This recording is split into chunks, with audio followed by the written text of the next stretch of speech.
And you're about to see some of President Nixon's notes that have never before seen publicly before. So please enjoy.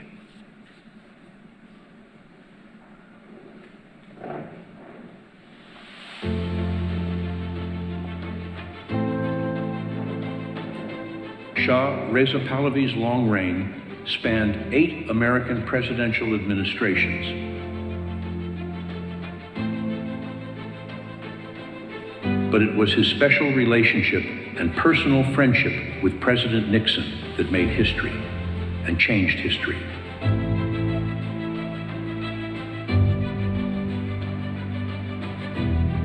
The Vice President and the Second Lady met the Shah for the first time in Tehran in December 1953. In notes he made at the time, Nixon described the Shah's quiet dignity. He was impressed by his probing, astute questions. He sensed an inner strength. He felt that he would become a strong leader. That 1953 meeting was the start of a uniquely personal relationship based on mutual respect that lasted almost 4 decades. 1 year later, they met again when the Shah came to Washington for 3 days of talks about military assistance and aid. Vice President and Mrs. Nixon welcomed him in Queen Soraya at National Airport. They met again in Washington in 1958. Nixon made notes of the conversations he had with the Shah in Tehran in 1967 during one of several international fact-finding trips he made as a private citizen. Talking about Faradiba, the Shah said, "The Queen has a great personality in her own right, and she will be the first woman regent in Iran history after their coronation a few months later." The Shah told RN, "No possibility to cool down the Arab-Israel conflict." The Shah believes US gave him bad political advice and said, "I will decide what system works for my people." Nixon's seminal article, Asia After Vietnam, was published in Foreign Affairs in October, and his discussions with the Shah played an important role in developing what became the Nixon Doctrine. 2 years later, 2 days after his inauguration in January 1969, the new president received a letter from his old friend.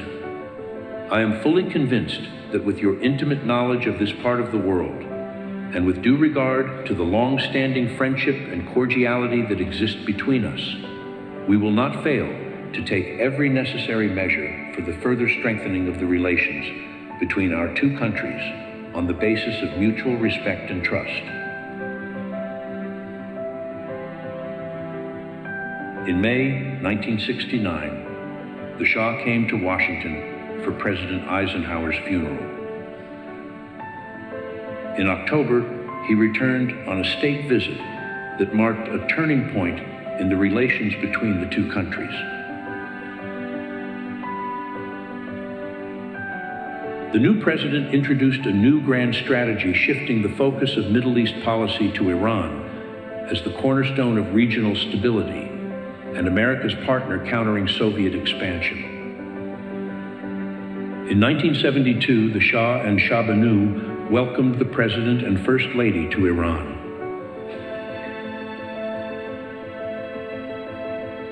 The friendship between Mrs. Nixon and the Empress deepened.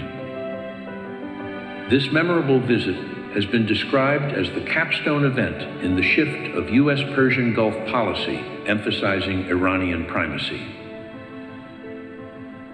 At the White House in 1973, the warmth of the welcomes reflected the depth of the friendship.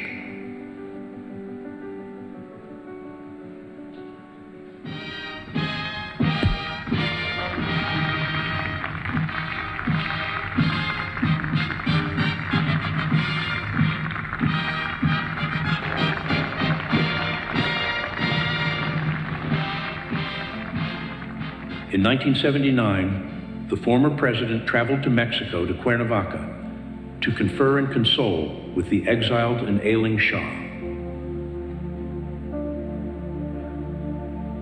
He made notes for his meeting with reporters. "I look forward to paying my respects to the Shah, a personal friend for over 25 years, and a friend of U.S. for over 30 years. As we see the agony of Iran, we realize the importance of standing by our friends. If we don't, we will end up with no friends.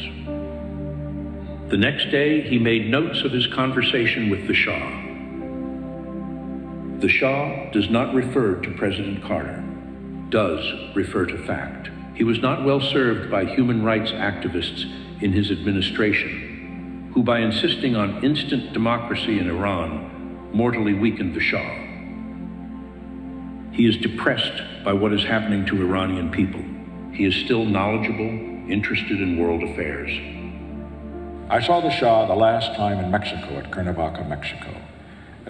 He was then in the last phases of terminal cancer, although he would never admit it or talk about his own problems at all. But he was quite thin and quite pale. But his head still as active and sharp as it had always been. He's a very intelligent, introspective man. What happened to the Shah, I think, could only be interpreted in that part of the world and other parts of the world as well, is that it is dangerous to be a friend of the United States, and it may pay to be an enemy. I think what we have to understand is that the Shah was the best friend of the United States in that area, in the whole Persian Gulf area, and it was Israel's only friend. The Shah, we must remember, in the 1973 war, furnished oil for our Mediterranean fleet when the other countries in the area had cut it off.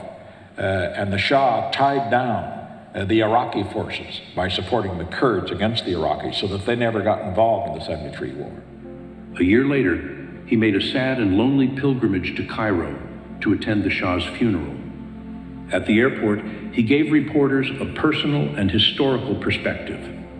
There's no question that the Shah leaving Iran is a tragedy, a personal tragedy for him, a tragedy for the people of Iran who now are suffering repression much greater than they had before, who have 4 million at least unemployed, runaway inflation, under a government that is not really a government, it's really a mob.